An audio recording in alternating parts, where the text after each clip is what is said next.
Welkom by Dr. Dale Helderberg. Ons glo dat 'n intieme verhouding met God jou lewe sal transformeer en die stad om jou.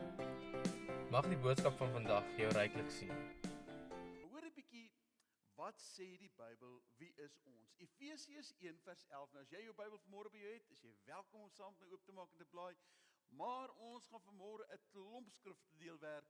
So ek het 'n klomp skrifte, het ek vanmôre sommer op die skerm ook gereed gekry. Hoor ek begin Efesiërs 1 vers 11. Dan sê hy, it is in him, in Christ, that we find out who we are and what we are living for. Dis in hom. As ek wonder waarvoor ek bestaan, waarvoor ek lewe, dan vind ek dit in hom. Kolossense 1 vers 16 sê in die volgende gedeelte, hy sê, everything, absolutely everything, God started in him and finds its purpose in him. Kom ons som dit op in eenvoudige Afrikaans. Jy is deur God gemaak en jy is vir God gemaak. En totdat jy hierdie ding nie verstaan met jou hele lewe nie, gaan 'n groot klomp goed in hierdie lewe nie sin maak nie.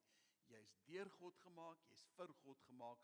En God, toe hy kom en hy jou maak, toe maak hy jou vir altyd. Daar gaan 'n dag kom wat jou hart waarskynlik gaan ophou klop. Daar gaan 'n dag kom wat jy jou laaste asemteug gaan uitblaas. Dit gaan kom. Maar dit gaan nie die einde wees nie. Want jy is gemaak na sy beeld en sy gelykenis. Toe God jou skep, toe skep hy jou met 'n doel om jou vir ewig te maak. Want jy is na sy beeld en sy gelykenis gemaak. Dit beteken dat as jy gelukkig is, gaan jy dalk 80 jaar oud word. Miskien 100. Lofty is amper daar. 60, 50, 20. En hier is die implikasie, of het 20 is en of het 100 is, hier is wat ek vanmôre vir jou wil sê, jou lewe hierdie kant van die graf, is 'n breekdeel van 'n sekond, in verhouding met die triljoene jare, daardie kant van die graf. So hier is die vraag, as dit dan waar is, wat op aarde maak ek dan hier? Wat doen ek hier? As my lewe net so verby is, en as 'n ewigheid hierna waarvoor God my eintlik gemaak het. En die Bybel leer vir ons 5 groot goed. 5 belangrike goed waarvoor ek hier is. En die eerste ding wat ek uit die Bybel uit leer, waarom ek hier is dat God het my gevorm vir sy plesier. Dis die eerste ding. God het my gevorm en jou gevorm, net om ons te geniet. Inteendeel, nie net ek en jy nie. Die Bybel sê, alles wat God gemaak het, elke liewe dingetjie, elke planeet en die planete wat ons nog nie eens ontdek het nie en wat ons nie van weet nie, God het aan mekaar gesit en hy het teruggekyk en hy het net gesê, ek geniet dit nou nogal. Dis lekker. Maar toe God die mens maak, toe sê hy, die mens, geniet ek die meeste. En ons gaan vanmôre incredible skrifgedeeltes lees rondom dit. Openbaring 4 vers 11, hy sê, you God created everything. You God created everything, and it is for your pleasure that they exist and were created. Alles wat God gemaak het, het hy gemaak om te geniet. En Psalm 149 vers 4 sê, and the Lord takes pleasure in his people. Nou, een van ons, by ons Langeberg campus, het een van ons spanlede, het hulle onlangs 'n seentjie ryker geword, klein Alexander. Nou, jy kan nou sien wie's ouma en oupa, want hier is Petra besig om die macaroni te doen, of wat is daai ding?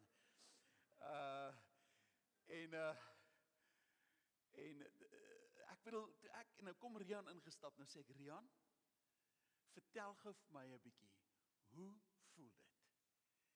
En Rian staan as sulke rooi oogies, nie heeltemal gefokus wat op die meeting aangaan nie, want hulle slaap min. Maar nou kom Rian en dan sê hy vir my, dit is lekker. Dis so verskriklik lekker. En sê ek, Dit lyk vir my so lekker nie. Dit lyk vir my na moeite. Hier staan jy, jou oë is rooi van moegheid. Al wat daai laaitjie nog gedoen het, is hy het net gemors en geburp. Ek sê, en is net, hy skree die hele tyd, en dit klink vir my glad nie lekker. Feit is, ons weet hoe dit is, totdat jou eie kind daar is, en dan kyk jy, en dan besef jy kan dit nie in woorde uitdruk nie, die lekkerte van dit, jou eie kind. En vir die meeste van die tyd, is hier so op tienerfase ouderdom, want dit nou partykeer, jy weet, dit was toe Abraham vir Isak ook geoffer het, nee, dit was toe hy 'n tiener was. Regtig, dit was in sy tienerjare, nou ek begin daai stuk skrif al verstaan. Al 'n bietjie makliker gegaan om te sê, ja, Here, is dalk nie 'n slegte idee hierdie nie. Maar vir die meeste van die tyd, bring hulle vir jou groot joy en groot vreugde. En sommige van ons verstaan dit nie, wanneer dit kom by God nie. Ons dink partykeer, jy weet, hierdie ouetjie het nog niks gedoen om te beïndruk nie. En soms dink ons dat God glimlag net as ons hom beïndruk. As ons iets doen, as ons godsdienstig korrek optree, iets heiligs doen, goed is vir iemand anders, dan dink ons glimlag God. Luister, ek wil dit vanmôre oor jou uitroep. God het sy mind opgemaak oor jou. Hy is nie eendag in 'n goeie by en eendag in 'n slegte by nie. God het besluit, jy is vir hom special en hy geniet jou. Sonder dat jy nog enigiets gedoen het. Hy geniet jou. Hoekom? Want hy het jou gemaak. En hy het jou gemaak na sy beeld, sy gelykenis. Dis so belangrik om hierdie ding te verstaan. Dis so profound waarheid hierdie. Efesiërs 1 vers 4 in die Message sê hierdie woorde. Hy sê, long before he laid down the earth's foundation, God had us in mind and he settled on us the focus of his love. So hier is die ding wat God doen. Hy sê, ek gaan nie net jou geniet nie, maar ek gaan jou maak. En die Bybel sê nog voordat hierdie aarde in plek is, het God aan jou en my gedink, en God sê, kom ons maak hierdie hele skepping, hierdie hele heelal, hierdie univers, en ons sit dit aan mekaar, en ons sit die mens daar, die kroon van my skepping, en die een ding wat ek gaan doen met hierdie mens, elke keer as ek na hierdie mens gaan kyk, gaan ek hom geniet. Maar die tweede ding wat ek gaan doen is, ek maak hierdie mens nie net sodat ek hom sal geniet nie, maar ek maak hom as die objek, die voorwerp van my liefde. Jy sien, ek en jy kan nie rondloop, en ons kan vanmôre sê, jy weet, ek is 'n baie liefdevolle mens eintlik, of so en so is 'n baie liefdevolle mens. Daardie liefde beteken niks, nul, totdat jy daai liefde nie op iemand, of iets, of 'n dier, uitgiet nie. Daai liefde moet na vore kom, daar moet iets gebeur, jy moet dit uitgiet. God kom, en dan sê die Bybel oor God, dan sê hy, en as jy aan God dink, dis hoe jy aan hom moet dink. God het nie liefde nie, God is liefde. Dis nie 'n kwaliteit wat hy het nie, dis wie hy is. Hy is 'n liefdevolle God. Hy is 'n God van genade. Hy is liefde in sy wese. Dis wie hy is. Wanneer jy met God te doen het, is dit die hooftema van jou lewe, is liefde. Liefde, liefde, dis wie hy is. Dis wat die Bybel vir my sê. En nou sê God, ek is 'n liefdevolle God, en ek maak die mens as 'n objek vir my liefde, en ek stort my liefde oor hulle uit. Hierdie is so belangrik, hierdie waarheid, dat dit sal insink in ons hart en ons lewe, want jy sien, hier's die ding vanmôre, as hierdie waarheid in jou hart 'n realiteit word, hy het my lief. Die rede waarom jy vanmôre in daai stoel sit, is God het jou lief. As hy jou nie lief gehad het nie, sou jy nie gewees het nie, hy sou jou nie uitgedink het nie. Dis die boodskap van die Bybel. Maar die feit dat jy is vanmôre, beteken hy's lief vir jou.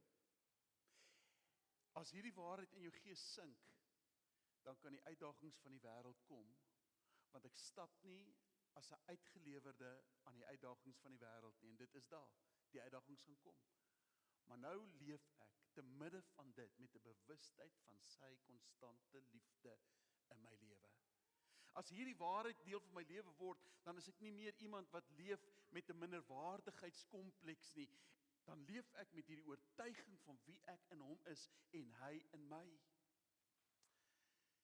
En anderste as die diere van die veld, het God my en jou gemaak met die kapasiteit om hom terug lief te hê, want ons is gemaak na sy beeld en sy gelykenis.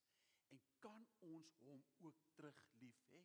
Ons kan reageer op hierdie liefde wat hy op ons uitstort.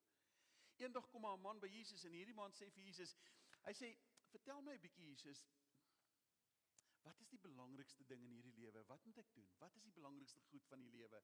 En Jesus antwoord hom die gedeelte wat ons meeste van ons ken, Matteus 22 vers 37 tot 38, en hy sê, love the Lord your God with all your heart and with all your soul and with all your mind.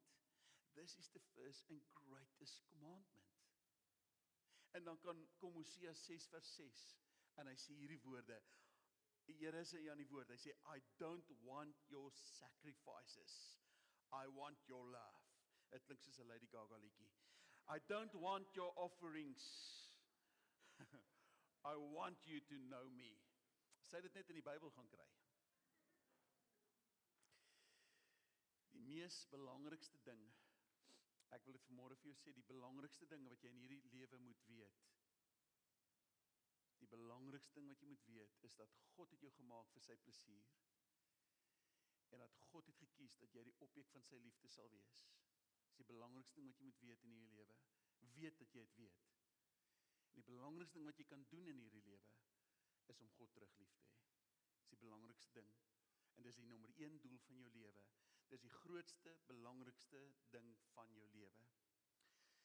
Dit beteken dat as ek in die oggend opstaan en ek my dagtake voor die Here sou bring, miskien dalk om net op die rand van die bed eers te gaan sit, miskien te kniel, en net te sê, Here, ek bring my dag vandag voor U en Here, U ken al my programme, maar voordat ek dit alles bring, Here, ek wil vandag vir U sê, al kry ek 'n klomp goed nie gedoen vandag nie, hier's een ding wat ek nie mag nie doen nie.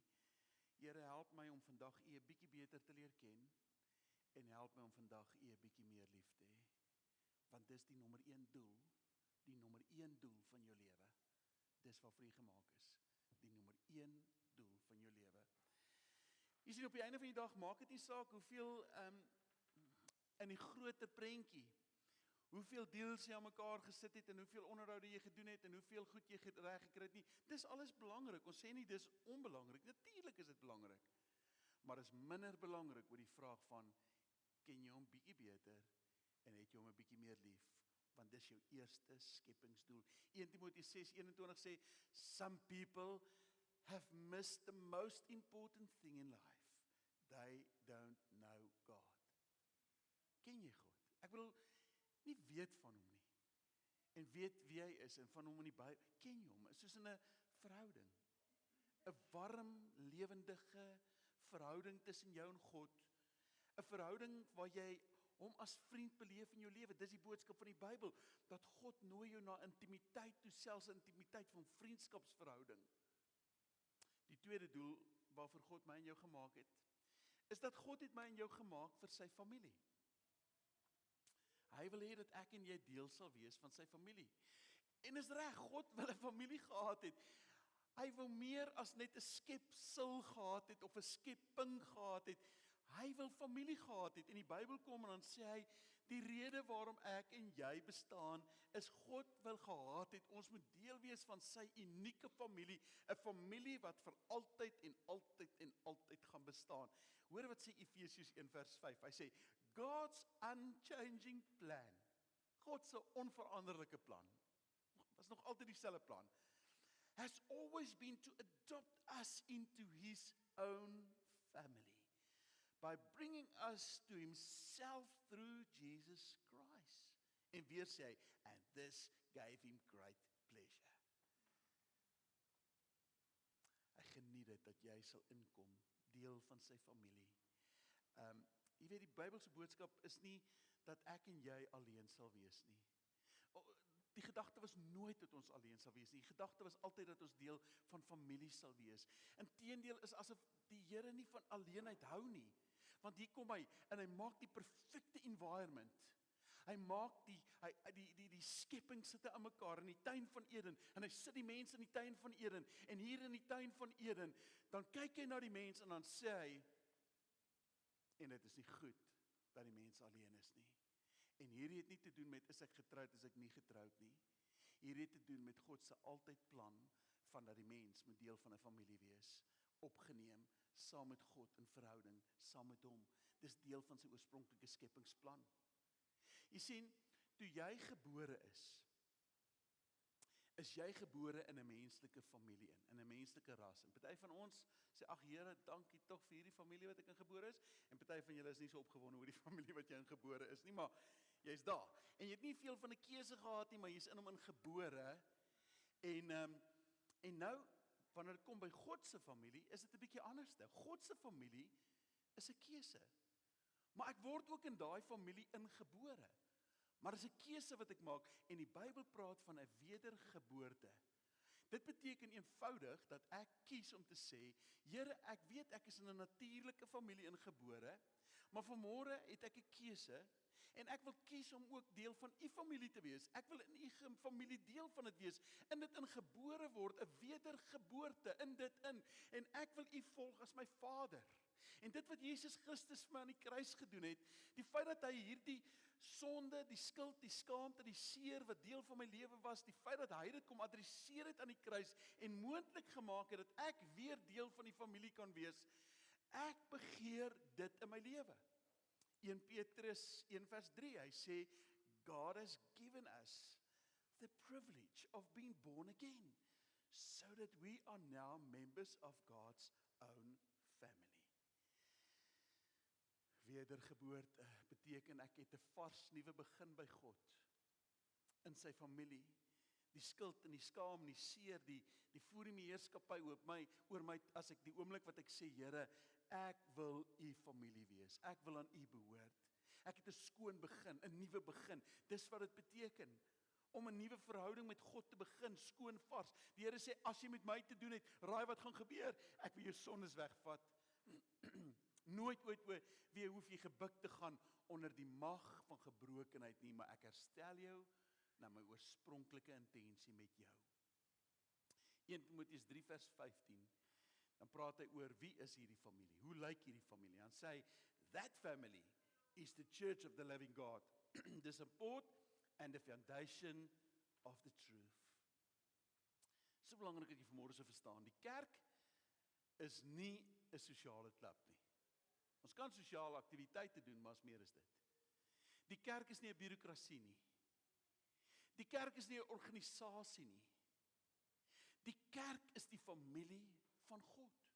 Dis nie 'n plek waar ons godsdiens beoefen nie. Dis nie 'n plek van reëls en regulasies nie. En rituele nie. Die kerk praat van ek staan in verhouding met God, die Almagtige, die Ewige. En vanuit hierdie verhouding uit praat hy met my en hoor ek sy stem, beleef ek sy vergifnis, beleef ek sy totale herstel van wie ek is en beleef ek dat ek in oorwinning in hom kan leef. En dan sê hy, and that family, dan gaan hy bietjie verder en dan sê hy, wat doen daai familie? Hy sê, that family is the support and the foundation of the truth. Nou ek wil net vir julle sê, ek het nou nogal ontdek, die windjie waai so bietjie hier meer as in Johannesburg, nê. Julle daai een het vir my gesê, toe ons gepraat het oor hiernatoe kom, ek kan onthou daai eerste dag, toe sit ons so en praat, en ons sit buite, ons het 'n vergadering buite gereël, kan julle dink, en nou waai die wind, nou sê ek na die ouens, ek is net bekommerd, moet ons nie dalk inskuif binne toe nie, pla die wind, en ek sien almal kyk my so verbaas aan, sê hulle, die wind waai eintlik nie nou nie. Ek heeltemal koffie. Maar julle weet hoe belangrik 'n goeie fondasietjie hier is, nê, want 'n muur wat nie op 'n goeie fondasie gebou is nie, as daai storm kom. En ouens, ek kan dit nie vir jou eenvoudiger sê nie, dat in hierdie lewe gaan daar storms kom. Jesus het dit vir ons gesê. In hierdie lewe sal daar uitdagings wees. Dis deel van die lewe. Dis hoe die lewe is. Daar gaan storms wees. En wanneer daai storm kom, daai finansiële storm, daai huweliksstorm, daai emosionele storm, daai storm rondom gesondheid. Wanneer daai goed jou pad langs kom, het jy 'n geestelike familie nodig. Want dit word die ondersteuning. Dit was vir my vanmôre verskriklik lekker, toe ek met iemand praat wat deur 'n krisis navigate met hulle lewe as gesin. En hierdie persoon vir my sê, ons klein groep, toe ons daardeur gaan, het hulle laar om ons getrek, en hulle het gesê, ons is by julle, met julle. En hoe geweldig sinvol dit vir hulle was, hierdie verhouding van dit alles. En ek wil vanmôre vir jou sê, een van die groot goed wat ons op gaan fokus, reg in die begin van die jaar, gaan klein groepe wees, of life groups, soos wat ons dit noem.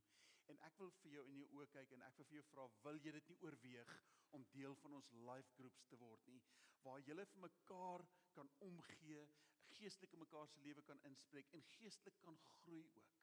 En ons gaan die prosesse begelei, en ons sal leierskap opwek, en miskien wil jy 'n leier wees, dan moet jy met ons praat, en Loftie gaan knipborde net nou deurstuur, en op daai knipbord kan jy vir ons aandui, as jy wil inskakel in 'n klein groep omgewing, in 'n life group. Die wonderlike is, dat ek wil sê Fusion is ons tienerbediening. Fusion gaan een keer 'n week, gaan hulle bymekaar kom, in hulle eie selgroepe, op 'n woensdag aand, een keer 'n week, Morney staan gou op, Morney gaan dit vir ons lei, en Morney gaan na die tyd, gaan hy hier kom staan, en ek wil vra asseblief, almal wat tieners het, en tieners wat hier is, kom gee asseblief julle naam vir Morney, want hulle gaan bymekaar kom by 1 Prellerstraat, nommer 1 Prellerstraat, in Parelvallei, en dan gaan hulle dit van daar af vat, en hulle sal elke keer, sal hulle 'n nuwe venue, of 'n nuwe omgewing, sal hulle begin aandink. Terloops, ons soek nog 'n goeie plek vir ons tieners om bymekaar te kom, en as iemand weet van 'n lekker plek wat ons kan gebruik vir ons Fusion om bymekaar te kom, wil jy nie asseblief met ons kom praat nie. Dan ons young adults begin ook donderdag, en hulle gaan ook elke week wees op 'n donderdag, en Morney, hy wie weet, staan nie, maar daar staan hy, en hy gaan dit weer 'n keer lei. So dankie Morney dat jy weer staan. Ek is paraat vanmôre, en Morney gaan dit vir ons lei ook, en hy gaan dit opstaart, en leiers in plek sit, en ons wil 'n klomp young adult selgroepe en Fusion selgroepe en groepe in ons gemeente, life groups in ons gemeente. Want hier's die ding, ouens, ons wil hê dat hierdie 'n liggaam sal wees, 'n familie sal wees, wat vir mekaar gaan omgee, wat vir mekaar gaan sorg. En is onmoontlik om te verwag of om te dink dat ons gaan dit doen, dat 1 of 2 of 3 ouens dit gaan doen. Dis onmoontlik. Ons gaan saam verantwoordelikheid vat daarvoor. En wanneer jy in die hospitaal is, gaan dit waarskynlik jou life group wees wat by jou gaan uitkom. En wanneer jy nie 'n bord kos kan voorberei nie, omdat jy te siek is, mag dit miskien hulle wees wat jou help. Hulle gaan die support en die foundation wees. 1 Petrus 2:17, love your spiritual family. So die tweede ding is, leer om vir mense lief te wees, soos wat God is. Leer om ook vir mense lief te wees. En ek weet nie of jy hierdie ding besef nie, maar dis maklik om to love the lovable, nee. Dis maklik, nee. Om die cool ouens lief te hê. Dis lekker. Dis lekker om die ouens wat vir jou lief is, om hulle lief te hê. Hier's wat ek agterkom het. Soms wil God jou goddelike liefde leer. 'n Liefde wat nie net gebaseer is op hoe ek voel oor iemand nie. Partykeer is dit ouens wat net, dis daai skuurpapier, amper sê skuurpapier, en dis dieselfde. Skuurpapier ouens, hulle vryf jou net in verkeerde rigtings die hele tyd. Dis daai oom van tonder. Ek hoop nie hier's 'n van tonder vanmôre nie. Nee, teendeel, ek hoop hier is 'n van tonder, maar as hy is, ek praat nie van jou nie, maar ek het net 'n moeilike oom van tonder geken. Hy was net plain weg, difficult. Oom van tonder was moeilik oor alles. Elke gemeente het 'n oom van tonder, en baie klein groepe het oom van tonders. En die Here gaan jou leer om vir hulle ook lief te raak. Oom van tonder. Is oom van tonder, die ligte is aan, maar niemand is tuis. Die huisbok gaan nie heeltemal tot bo nie. En oom van tonder is altyd een chippie ver weg van 'n Happy Meal af. Is 'n moeilike oomie. Oom van tonder. En as jy nie dadelik aan oom van tonder nou kon gedink het nie, haat ek dit om vir jou te sê, miskien is dit jy.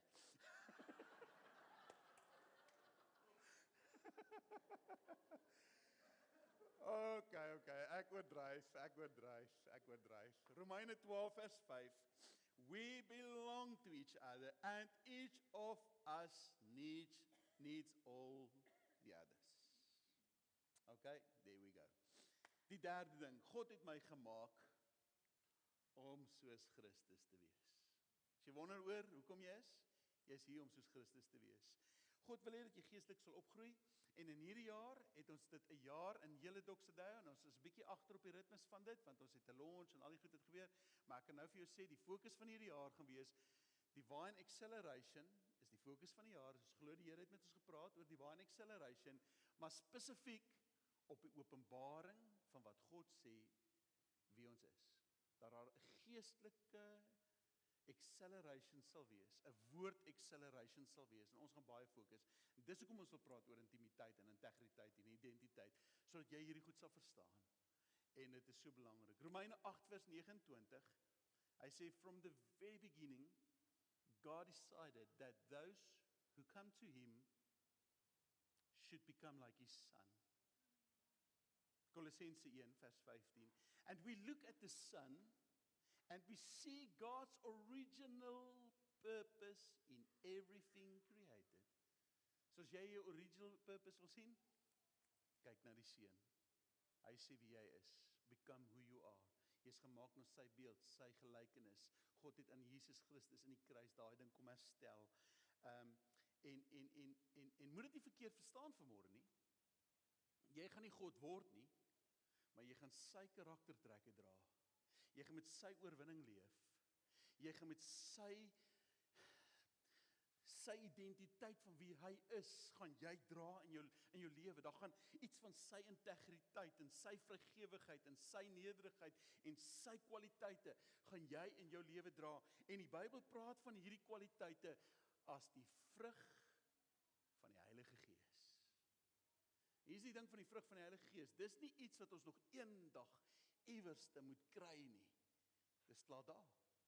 Want God het jou gemaak na sy beeld, sy gelykenis. Christus het dit aan die kruis kom herstel. En hier is die ding, God kom en hy sê, kom ons bring daai goed uit. Kom ons bring dit na vore.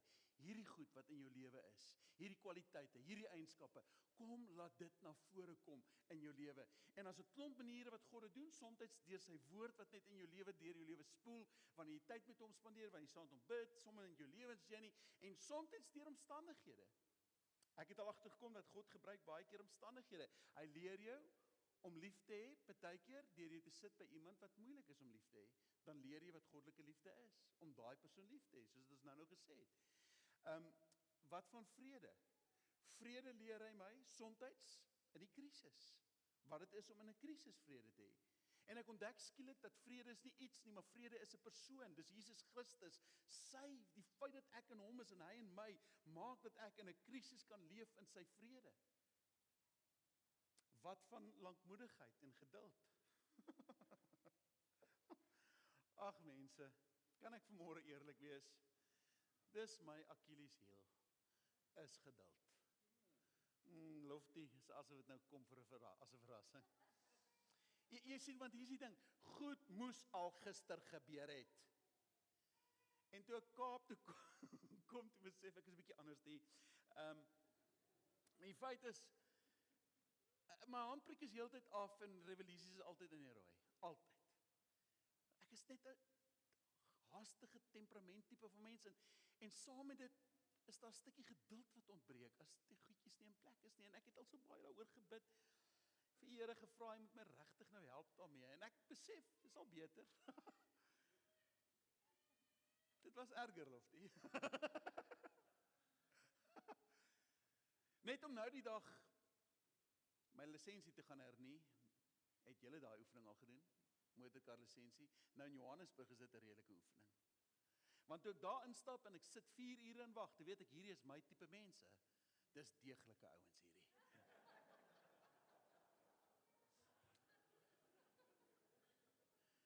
Ja, nou kry ek so swybrandjie, nee, ek voel kan nie wees nie. Die oneffektiwiteit van hierdie system. It just can't be. Nou stop, nou is dit eventueel na 4 uur is dit na my beurt. Nou is ek daar, nou sit die 4 werkers en ek sê ag Here, U moet my nou help dat as ek 'n ding adresseer, dat ek dit net reg adresseer, want soos dit ek nou voel, gaan ek alles verkeerd adresseer. Nou kom ek al voor en ek sê, "Jo, wat 'n lang ry. Ek sit al 4 ure en wag." Ek sê, "Oké, jy dink is net julle 4 wat al hierdie werk moet doen." En al hierdie mense, ek besef een ding, julle het die Here baie nodig. Nou begin ek 'n wonderlike geleentheid kry om inspraak te gee in hulle lewe, want skielik is hulle opgewonde. Ja, ons het die Here nodig hierso. Ja, ek het 'n geleentheid om met hulle te praat en skielik is daar sommer 'n bietjie 'n wip in die stap en dit gaan vinniger. En ek stap uit en ek voel so chuffed myself net om die volgende dag 'n beëdigde verklaring by die polisiestasie te gaan moet aflê. Dan stap ek daar in en ek kan om die dood nie onthou wat is 'n beëdigde verklaring in Engels nie. Ek kan dit nie onthou nie. Ek soek daai woord, maar ek kry hom net nie. Ja, ek is so naderhand sê ek vir die ou, is that thing sir where you promise man?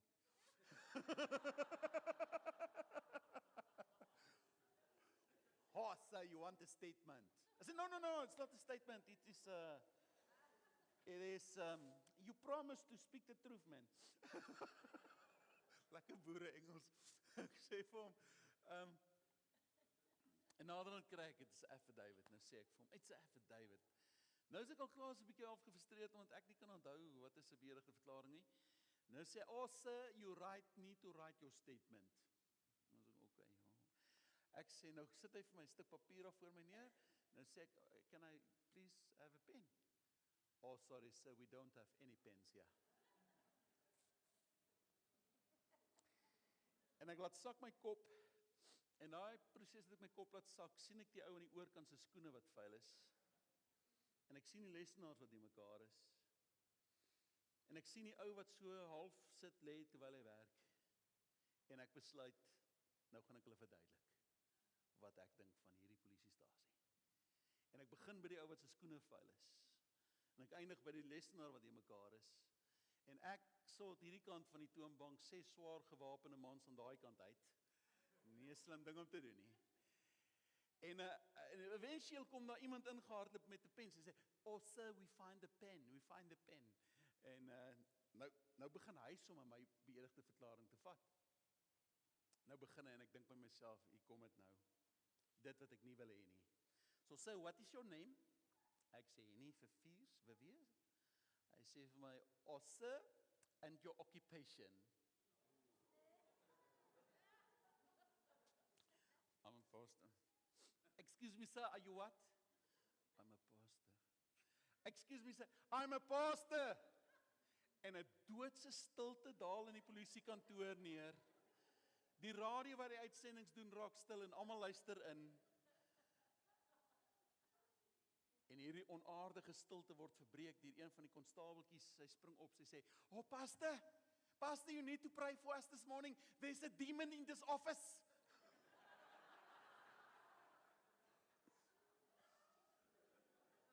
Ek stap daar uit. Nou groet ek hulle, ek sê vir hulle, "Your demon has left the office."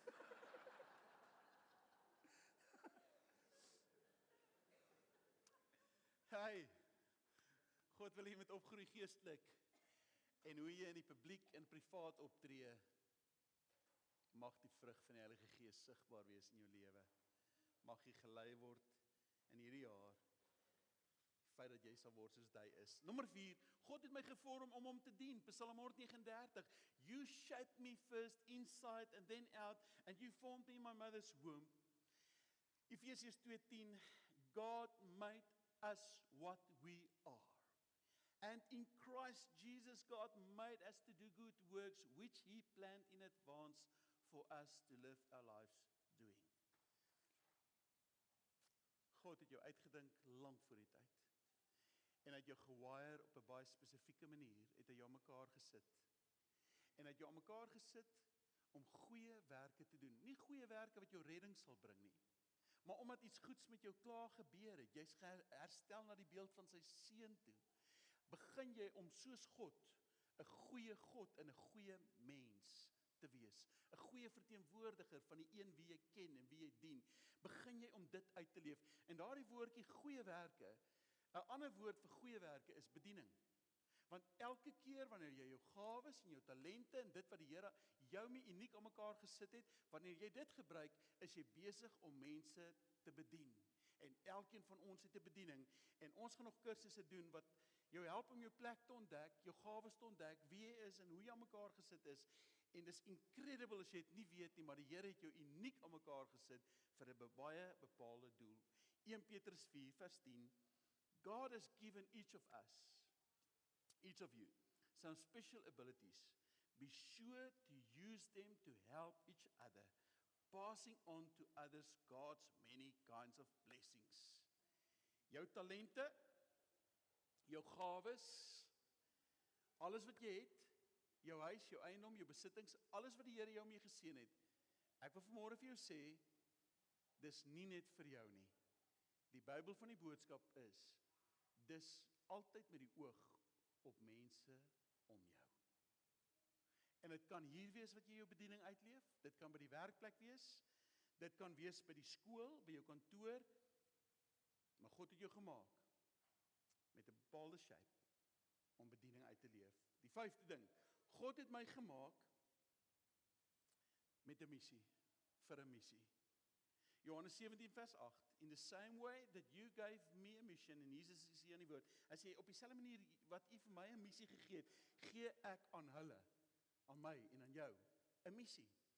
Jy sien, God se intensie was nooit dat ek en jy sal leef doelloos, sinneloos, betekenloos nie. God se intensie was altyd gewees dat ek en jy sal leef in sy oorwinning, in sy krag, in sy identiteit, dat ons 'n impak sal hê, verskil sal maak in hierdie omgewing wat die Here ons ingesit het. God wil nie hê dat ons deur die lewe sal gaan kragteloos, net sal voortdryf nie. God begeer dat ons met sin en betekenis 2017 sal vat. Hy het my en jou gemaak en ek wil vir jou sê, miskien het jy tot nou toe so bietjie te veel gefokus na jou eie planne en jou eie goede. Miskien is dit nodig om te sê, Here, okay, as u my gemaak het, kom wys my dan waarmee is u besig en help my om by dit in te val, want Prediker 8 vers 32 sê, those who embrace my ways are most blessed. So ek gaan afsluit vanmôre met 'n gebed. En ek gaan vanmôre vir jou bid. Ek gaan vanmôre weer soos verlede keer, wil ek 'n geleentheid gee vir ouens wat vanmôre hier sit en sê, wel, jy weet, as ek aan my lewe dink, ek weet nie of ek deel is van die familie van God nie. Ek weet nie of daai verhouding regtig daar is nie. Maar ek begeer dit vanmôre.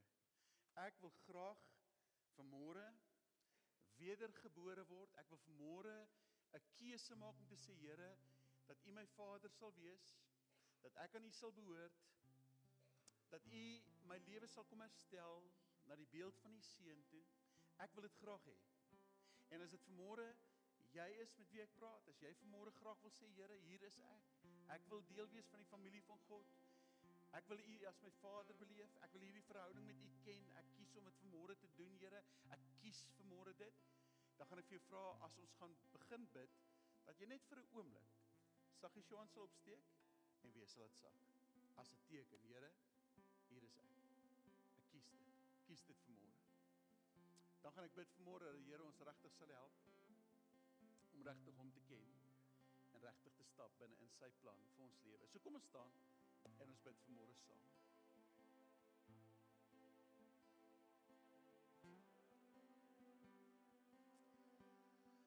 Here, baie dankie vir mense wat vanmôre hulle hande voor U kom opsteek en sê ek kies vanmôre om U te volg. Dankie vir mense wat sê ek wil deel wees van die familie van God. Dankie daarvoor. Dankie daarvoor, Here. Dankie vir mense wat in hierdie oomblikke die besluit maak om te sê ek kan nie meer langer voortploeter nie. Ek het nodig om in 'n verhouding te staan met God, om familie te hê met God. Ek het nodig om vanmôre met hom 'n pad te stap. Ons eer U daarvoor vanmôre, Here. Ons eer U daarvoor in Jesus naam.